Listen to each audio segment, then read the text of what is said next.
বাদ দাও। শোনো, আমার কোনো বয়ফ্রেন্ড নাই আর তোমার বাসায় এসে কেউ হামলা করবে না, প্লিজ এসব বাদ দাও। ঠিক আছে, বাদ দিলাম। দেখি তোমার ফোনটা দাও। তুমি ফোন দিয়ে কি করবা? আমার মোবাইল দিয়ে তুমি কি করবা? ও, হ্যাঁ। Action action. আমার মোবাইল দিয়ে তুমি কি করবা? আমি তোমার মোবাইল চেক করবো, দাও। এই নাও। এই যে তোমার ফেসবুক পাসওয়ার্ড দাও তো। ফেসবুক পাসওয়ার্ডটা দিয়ে কি হবে এখন? আমি তোমার স্বামী, আমি তোমাকে ফেসবুকে পাসওয়ার্ড দিতে বলছি, তুমি দিবা। আমি চেক করে দেখবো তুমি মেসেঞ্জার কার কার সাথে কি কি আর কার কার সাথে কথা বলছো। তোমার মনে হচ্ছে না তুমি এখন বাড়াবাড়ি করতেছো? বারবারই দেখছো কি? তুমি যদি আমাকে ফেসবুকের পাসওয়ার্ড না দিছো, আমি কিন্তু মোবাইল আসলে ভেঙে ফেলবো। নাও, লেখো। 364686। কি?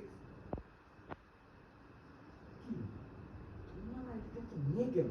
এই তোমার আইডিতে কি কোনো ছেলে অ্যাড নেই তোমার সাথে? বুঝছি। অ্যাকশন। ও, বুঝছি। তার মানে তুমি মেয়েদের ছেলেদের নাম চেঞ্জ করে মেয়েদের নাম দিয়ে সেভ করে রাখছো। হ্যাঁ, কোনো চিন্তা করো না, আস্তে আস্তে সব ধরা পড়ে যাবে। যাই হোক, তুমি যাই হোক। তুমি আমার বাড়িতে থাকলে সেটাই যাই হোক, হবে শুধু। তুমি যদি আমার সাথে সংসার করো তাহলে আমার যাই হোক, তুমি আমার সাথে সংসার করতে তো তোমার কিছু নিয়ম কানুন মেনে চলতে হবে। শোনো, তুমি নিয়ম করে মানে চলো না। শোনো, আজকের পর থেকে আমি আর আমার আব্বা বাবা ছাড়া ছাড়া তুমি কোনো পুরুষের সাথে কথা বলবা না। কথা বলবো না। তোমার জীবনে কোনো পুরুষ নাই। পুরুষ না। তুমি মনে করো যে এই দুনিয়াতে তো মেয়েরা মারা পাওয়ার কোনো পুরুষই নাই। পুরুষই না। বিরক্ত, বারান্দা যাবে না, আমরা যাবো। জানলা যাবে না, এমন কি এমন বাইরে থাকলে তো চিন্তাই করবো না। চিন্তাই করো।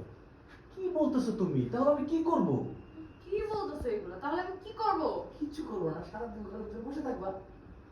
আর রুমের মতো ধরে সিসি কেউ দুইটা সিসিটিভি লাগাই, বাথরুমে দুই কর্নারে দুইটা সিসি ক্যামেরা রাখা।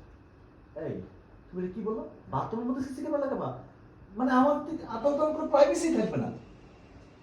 তুমি কি বলছো এগুলো? হ্যাঁ, তুমি যদি বাথরুমেও সিসিটিভি, সরি, এখন তুমি কি বলছো এগুলো? হ্যাঁ, তুমি যদি এখন বাথরুমেও সিসি ক্যামেরা লাগাই রাখো তাহলে আমার প্রাইভেসিটা থাকবে কই? তোমার তো কোনো প্রাইভেসি দরকার নেই। তুমি ভাবো যে তুমি এত সুন্দর কেন হয়েছো, কালো কেন হও নাই।